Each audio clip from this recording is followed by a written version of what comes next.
بسم اللہ الرحمن الرحیم۔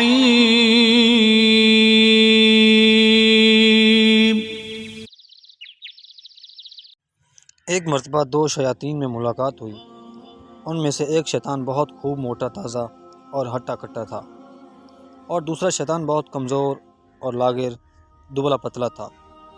موٹے نے دبلے سے پوچھا، ارے آخر تم اتنے کمزور اور لاغر کیوں ہو اور پریشان بھی بہت ہو، کیا وجہ ہے؟ اس نے جواب دیا، میں ایک ایسے نیک بندے کے ساتھ ہوں جو ہر کام شروع کرنے سے پہلے بسم اللہ پڑھتا ہے۔ گھر میں داخل ہوتے وقت بسم اللہ، کھانا کھاتے وقت، پانی پینے وقت، ہر کام کے شروع کرنے سے پہلے بسم اللہ الرحمن الرحیم ضرور پڑھ لیتا ہے، جس کی وجہ سے مجھے بہت تکلیف ہوتی ہے اور مجھے اس سے دور بھاگنا پڑتا ہے۔ اچھا یار، تم بتاؤ، تم نے بہت جان بنا رکھی ہے، اس میں کیا راز ہے؟ موٹا بولا، میں ایک ایسے غافل شخص پر مسلط ہوں جو گھر میں بغیر بسم اللہ پڑھے داخل ہو جاتا ہے اور کھانا کھاتے وقت اور پانی پیتے وقت بسم اللہ نہیں پڑھتا، کوئی بھی کام شروع کرتے وقت بسم اللہ نہیں پڑھتا، لہٰذا میں اس کے تمام کاموں میں شریک ہو جاتا ہوں اور اس پر ہر وقت جانور کی طرح سوار رہتا ہوں۔ یہ ہے راز میری صحت مندی کا۔ پیارے دوستو، بنی اسرائیل کا ایک شخص تھا جس نے اپنی زندگی میں 99 قتل کیے تھے۔ ایک دن اس شخص کے دل میں خیال آیا کہ میں نے 99 قتل کیے ہیں، کتنا بڑا گناہ کیا ہے، کتنے گھر اجڑے ہیں، کیا آخرت میں بچنے کا کوئی راستہ بھی ہے یا نہیں؟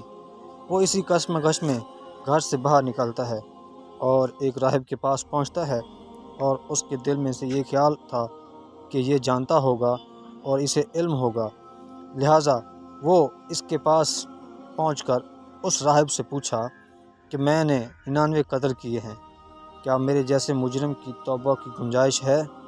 کیا میں بخشا جا سکتا ہوں؟ راہب نے اسے مایوس کیا، اس نے انکار میں جواب دیا۔ اس شخص کو غصہ آیا، اس نے دل میں سوچا، جہاں 99 قتل کیے وہاں 100 قتل پورے ہی کر دوں۔ قتل کرنے کے بعد پھر پچھتایا اور نادم ہو کر توبہ کا طریقہ لوگوں سے پوچھتا پھر رہا تھا۔ آخرکار کسی ایک شخص نے بتایا کہ فلاں قصبہ میں چلے جاؤ، وہاں اس قصبہ میں اللہ تعالیٰ کا ایک ولی وہاں رہتا ہے، وہ تمہاری رہنمائی کرے گا۔ جیسے ہی اس نے یہ بات سنی، وہ فوراً اسی وقت اس قصبہ کی طرف چل پڑا۔ چلتے چلتے وہ راستے میں ہی بیمار پڑ گیا اور اس کی حالت نازک پڑ گئی۔ جب اسے پتہ چل گیا کہ میری موت کا وقت آ گیا ہے، تو اس نے اپنا سینہ اس قصبہ کی طرف کر دیا جس طرف وہ جا رہا تھا، اور وہ فوت ہو گیا۔ اب اس کو لے جانے کے لیے رحمت کے اور عذاب کے فرشتے آ گئے، اور ان فرشتوں میں اختلاف ہو گیا۔ اللہ تعالیٰ نے میت اور قصبہ کے درمیان والا حصہ زمین کو سمٹ کر میت کے قریب ہو جانے کا حکم فرمایا، اور جدھر سے وہ چلا تھا اور جہاں پہنچ کر وہ فوت ہوا تھا، اس درمیانی فاصلہ کو مزید طویل ہو جانے کا حکم فرمایا۔